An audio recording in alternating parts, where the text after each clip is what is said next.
Have you ever had a hard time understanding or receiving God's forgiveness? Well, if so, I'd love to read a couple verses from Psalm 32 that speak to a very critical point in David's life and what God's grace and forgiveness meant for him. So I'm going to read verses 1 and 2 from Psalm 32. Blessed is he whose transgressions are forgiven, whose sins are covered. Blessed is the man whose sin the Lord does not count against him, and in whose spirit is no deceit. The context of these verses is in regard to David's adultery and murder. He is saying this. He is saying that God has put away his sin. He is saying that his sin is no longer counted against him. And what an incredible statement to make after committing two of arguably the most prolific sins that someone could commit.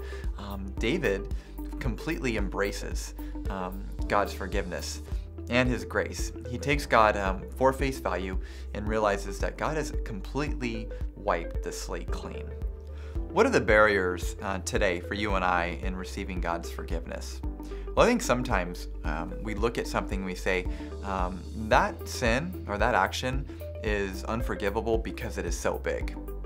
I think a second common thing we say is this, I still feel like there's consequences to my actions, so I must not really be forgiven.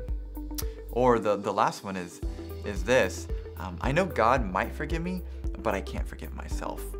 And let me just encourage you that with David, it was not considered spiritual, it didn't please God for David to hold himself to a different standard than God did.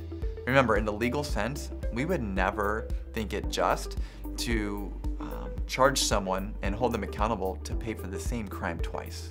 And therefore, since Christ has taken away our sin on the cross, why would we hold ourselves accountable, again, to pay for the same crime twice?